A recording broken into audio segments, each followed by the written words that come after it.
چەند نوێژی بەیانیت فەوتاندووە وەرە بۆ ئەوە بگریێ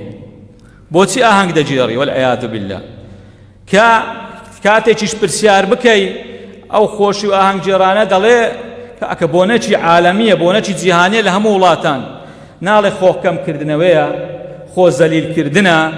لە خۆڕازیکردنی غەرب و نازانم چێ و چێیە ئەوە هیچ بۆنەی ئێمەی موسڵمان نییە ئێمە لە ناو ئیسلامدا وەکو موسڵمان دوو جەژنمان هەیە تیایدا کەیف خۆش بین و دڵخۆش بین جەژنی ڕەمەزان و جەژنی قوربان ئەوە جەژنێکی بەر لەوەی کەوا کریستیانەکان نەسرانیەکان بێن بیکەن بە جەژنی خۆیان جەژنی وەثەنیەکان بوو بتپەرستەکان بوو بە شایەدی خۆیان خودی پاپای ئێستای ڤاتیکان دەڵێ ئەو جەژنە جەژنی وەثەنیەکان بوو ڕۆمانیە بتپەرستەکان بەر لە هاتنی مەسیح بۆچی ئەو جەژنیان دەکرد لەو کاتەدا عید الشەمس یادی ڕۆژ بوو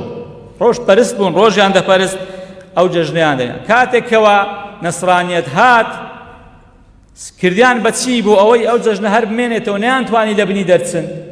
کردیان بە ڕۆژی لەدایکبوونی مەسیح عیسا عەلەیهی سەلام کە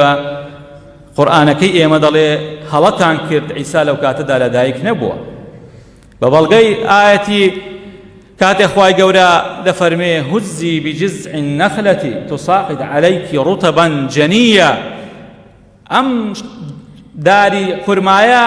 بلەرزێنە بیهەژێنە با خورمای تەڕ بکەوێتە خوارەوە خۆشەویستان خورما لە چ کاتێک پێدەگات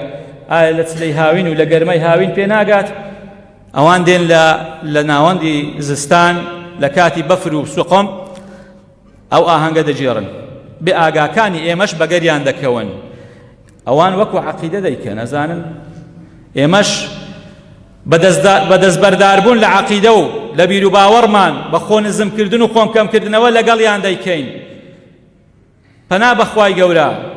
لەو ڕۆژەدا بڕیار دەدرێت کە خوای گەورە وەالعیاذ بالله کوڕی هەیە عیسا کوڕی خوایە وقالت اليهود عزير بن الله وقالت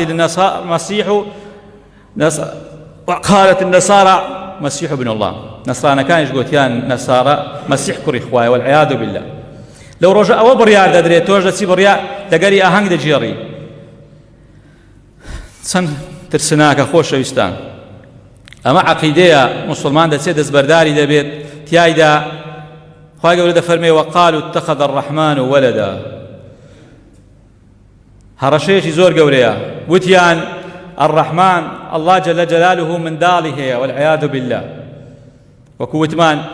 جووەکان دەیانوت عوزەیر کوڕی خوای گەورەیە نەسرانیەکان دەیانوت عیسا کوڕی خوای گەورەیە مشریکە و بتپەرستەکان دەیانگوت مەلایکەتەکان فریشتەکان کچی خوای گەورەن والعیاذ بالله تكاد السماوات يتفطرن منه وتنشق الأرض وتخر الجبال هدا أن دعوا للرحمن ولدا دەفەرمێ خەریکە شاخەکان لەت بن و ورد بن ئاسمانەکان شەق و پارچە پارچە بن زەوی لێک بترازێ شاخەکان ورد و خاش بن کاتێک وتیان الله جل جلاله کوڕی هەیە چەند مەترسیدارە چەند کارەساتە بۆ کەسانێک کە بەشداری بکەن لەو ئیفترایە گەورە لەو قسە ناماقوڵە خوای گەورە پەنامان بدات خۆشەویستان